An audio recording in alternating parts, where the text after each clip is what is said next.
Ini sekarang kita bicara tentang tibul mar'ah, Ustaz. Tibul mar'ah. Kembali kita berbincang tentang tibul mar'ah. Tapi bukan produk orang lain kalau bisa. Kita Ikhtiar, alhamdulillah ini ya. kita doakan Ustaz Fauziladzi maupun siapapun yang mau menghidupkan kembali Ihya Sunnah dalam bertatoyub tadi, mulai banyak memproduksi tib, ya, termasuk yang jenis tibul mar'ah dan nantinya tibun nisa.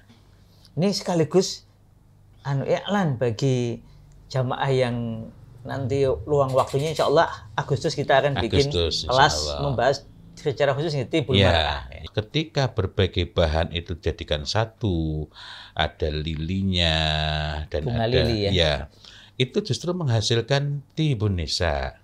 Artinya tidak menguar baunya. Iya, jadi za'faran itu bukan tibun nisa, walaupun warnanya itu zahir. Ini gaharu ini. Ini gaharu saja ya? Ya, itu kalau dipakai malam justru lebih semerbak. Karena ada sedap malamnya ada tadi. Sedap malamnya.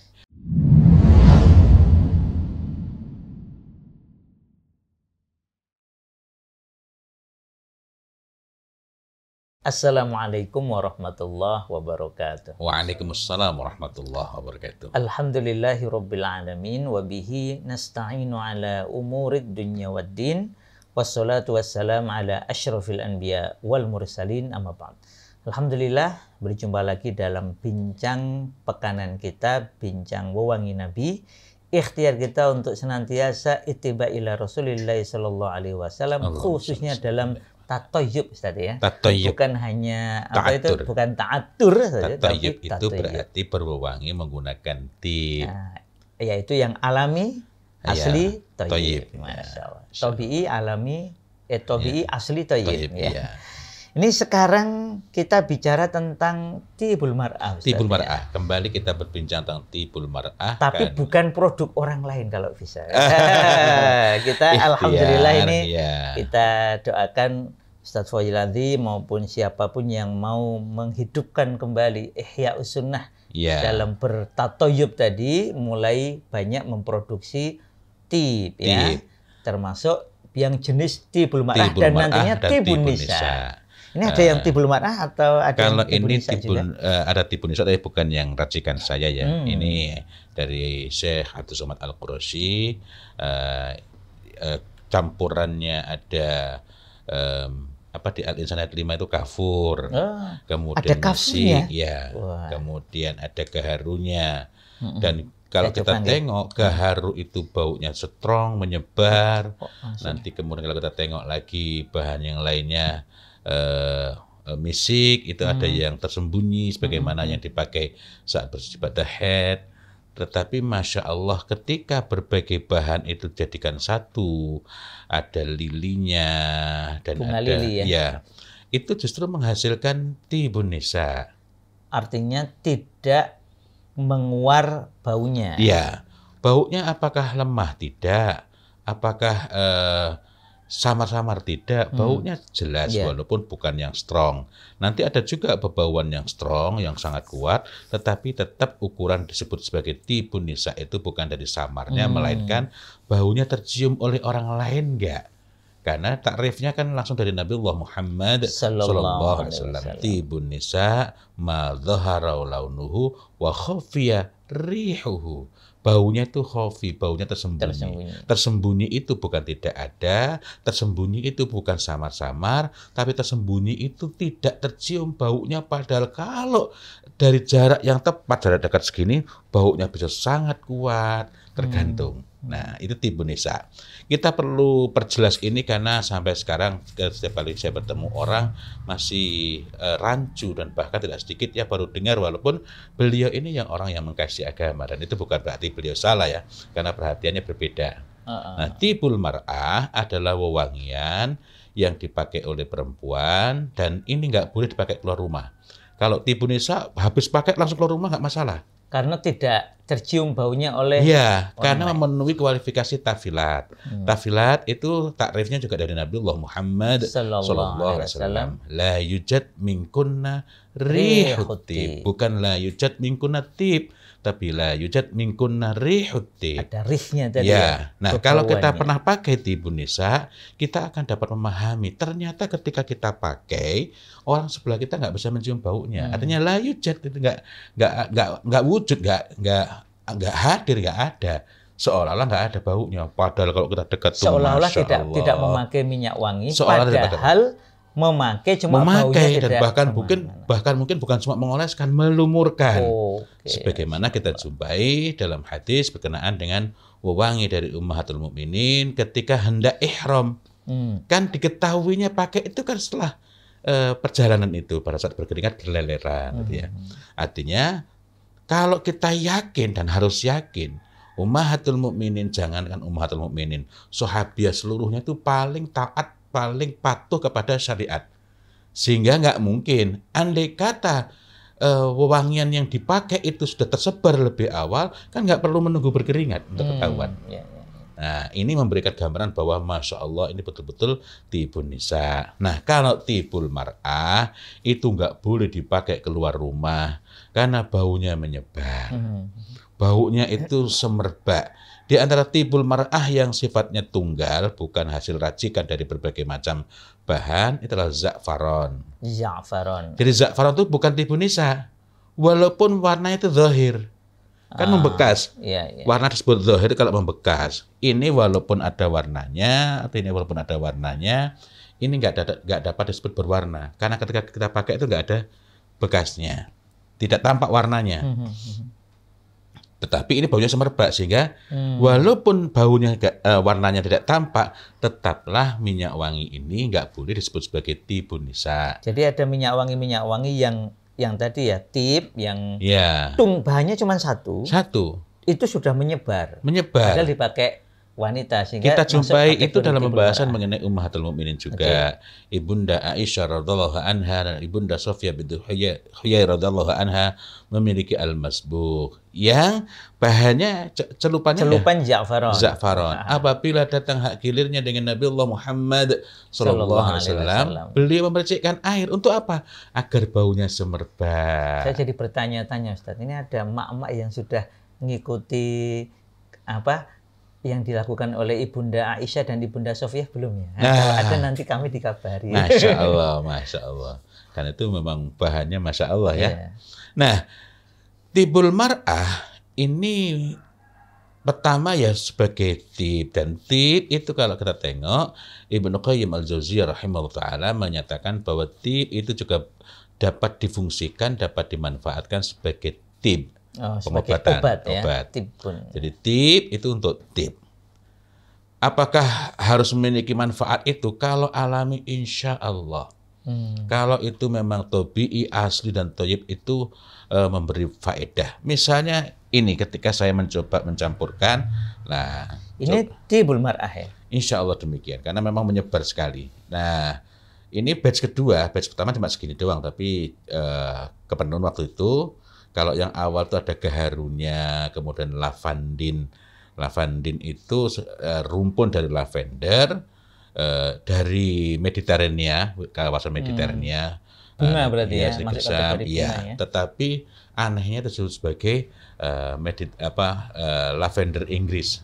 Yang di Inggris nggak ada ya. Kemudian nanti ada chamomile Maroko. Kemudian ada kenanga, lalu ada mawar taif. Semuanya alami. Alami betul. Nah, kalau yang awal itu pakai gaharu, tapi kalau ini pakai cendana. Cendana, ya. Lalu melati taif, gitu ya.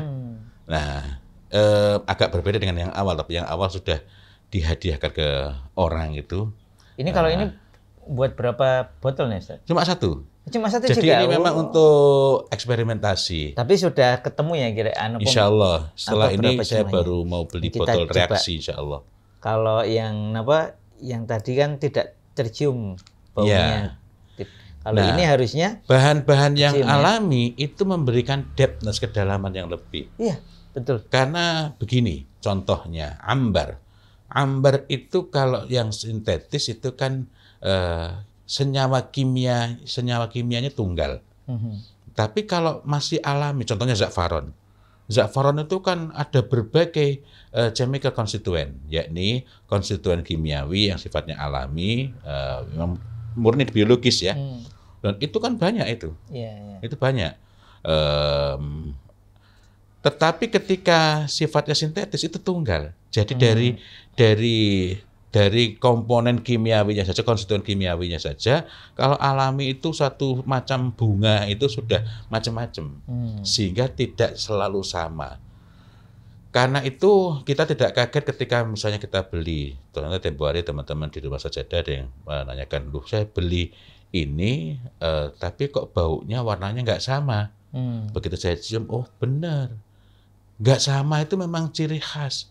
Maksud saya, kalau bahan-bahan alami kan nggak selalu menghasilkan warna yang persis sama. Yang plek sama itu. Iya. Mana yang dikejar, kesamaan bau atau warna. Gitu. Artinya ini memang nggak selalu sama. Contohnya nilam. Atau kita ambil contoh sederhana.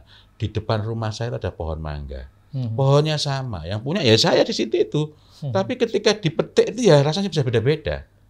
Dari pohon yang sama muncul berbagai buah, itu rasanya beda-beda. Bisa beda-beda. Yang satu lebih kecut, yang satu manis sekali. Artinya dari satu pohon saja bisa menghasilkan yang berbeda. Begitu pula ketika kita memanen bahan-bahan wangian, gitu ya. Kalau inputnya, sumbernya, bahannya berbeda, cendana saja atau gaharu. Kenapa sampai macam-macam? Ini gaharu ini. Ini gaharu saja ya? Ya. Tetapi kenapa kok bisa berbeda-beda? Ya nanti orang merasa kok gaharu kayak gini. Saya tempo hari mencium enak ya. Tergantung ya.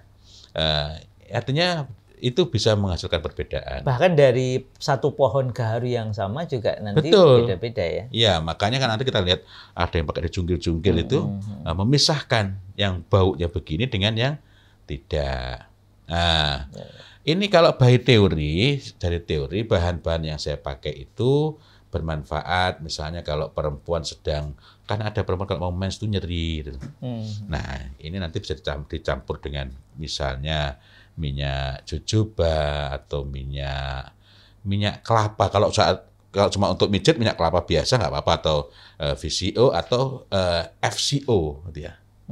Nah, itu bisa. Tapi kalau untuk pijat ya bukan FCO ya, VCO itu bisa. Nah, itu bermanfaat untuk meredakan nyeri tadi ya. Nyeri. Cuman baunya kan kemana-mana. Iya. Berarti jangan dipakai keluar rumah. Yang mijat suami, gitu ya. Iya. Nah, asalkan suaminya ya konsentrasi mijit ya, gitu ya. Nah, ya karena biar nggak nyeri kan. Iya betul. Karena kalau belum mens kan masih halal. Ya. Kalau ini apa ini Ki? Nah, ini campuran dari beberapa hal. Ini masuk tibul mar'ah juga ya. Wah, ini sekaligus iklan bagi jamaah yang nanti luang waktunya, insya Allah Agustus kita akan bikin kelas membahas secara khusus tibul mar'ah. Ya. Nah, ini bahannya agak berbeda. Apa aja nih? Ada vanilanya, kemudian ada melatinya, kemudian ada sedap malamnya. Wih, vanilanya tertutupi, terkalahkan oleh sedap malam. Sedap malam. Nah, sebenarnya saya ingin menambahkan za'faron sebentar. Karena ada yang bermiripan itu. Satu lagi kan ada za'faronnya. Yeah. Za'faron. Ini seingat saya juga ada za'faronnya, tapi nggak begitu banyak. Itu kalau ada za'faronnya berarti nanti tibul mar'ah khosoh. Oh iya. Harus diberitahukan nanti kalau dikiranya untuk wewangian ada efek lain yang harus dipertimbangkan. Apalagi ketika za'faron itu bertemu dengan sedap malam. Dan melati apalagi ya. Tiga bahan ini kan. Nanti ada juga bahan-bahan lainnya. Lavender juga demikian. Sehingga ketika dipakai dan cirinya bedanya, kalau yang menggunakan bahan sedap malam kan cukup dominan, karena cuma 3 tetes. Itu kalau dipakai malam justru lebih semerbak. Karena ada sedap malamnya. Ada sedap malamnya. Jadi memang penamaan sedap malam itu penamaan yang menyesuai hakikatnya ya. Saya sendiri tidak dapat memastikan apakah karena sedap malam, tapi dari apa yang saya kerjakan, ternyata yang memang lebih semerbak di malam hari itu yang pakai sedap malam. Masya Allah. Jadi ini dari pengalaman ya. Nah, saya dan memang ini Ustaz ya, bunga sedap malam itu kan keluar sedapnya, harumnya kan ketika malam dan biasanya sekitar jam 9, 10 ke atas. Iya, itu Masya Allah. Nah, ada lagi yang lainnya, tetapi nanti sepertinya saya sedang persiapan untuk beli botol untuk reaksi itu, biar mudah kan, harus minimal nanti bisa menjadi 10 atau 12 tula gitu. Nah, itu ini saya sedang memikirkan setempat terlintas namanya Nafhatus Sakinah. Iya. Jadi membawa hembusan ketenangan, ketenangan gitu ya. Tapi saya tidak tahu apakah pas atau tidak ya, untuk nama itu. Tapi yang paling utama tadi ya, bahwa ini adalah ikhtiar untuk ittiba ila Rasulillah, menghidupkan kembali pembuatan tibul mar'ah. Dan nanti juga semoga insya Allah bisa tibun nisa. Ini sendiri kan memang bermula dari banyak pertanyaan. Di mana saya bisa mendapatkan? Di mana saya bisa mendapatkan? Cuma tibun nisa yang tempo hari sempat dengan coba, saya masih belum ketemu komposisi. Iya. Tetapi insya Allah kalau sudah pernah nyoba, walaupun waktu itu memang random ya, artinya saya sedang fokus mencoba untuk meracik yang bahan dasarnya itu adalah za'faran, tembakau, ambar, lalu kemudian kok ada botol yang warnanya pink. Nah, itu semacam sebagai selingan saja. Saya tuangkan dan sempat tumpah juga waktu itu. Jadi ukurannya tidak begitu jelas. Makanya pakai botol bening itu manfaatnya bisa kalaupun nggak ditakar tuh bisa diperkirakan. Masya Allah. Demikian, semoga bincang ringan kita tentang tibul mar'ah, tibun nisa ini bermanfaat, dan mari kita niatkan untuk ihya sunnah, menghidupkan kembali sunnah Rasulullah Sallallahu Alaihi Wasallam untuk bertatoyub ya, bukan semata ta'atur tapi tatoyub. Demikian, aku qouli hadza, semoga bermanfaat. Assalamualaikum warahmatullahi wabarakatuh. Waalaikumsalam warahmatullahi wabarakatuh.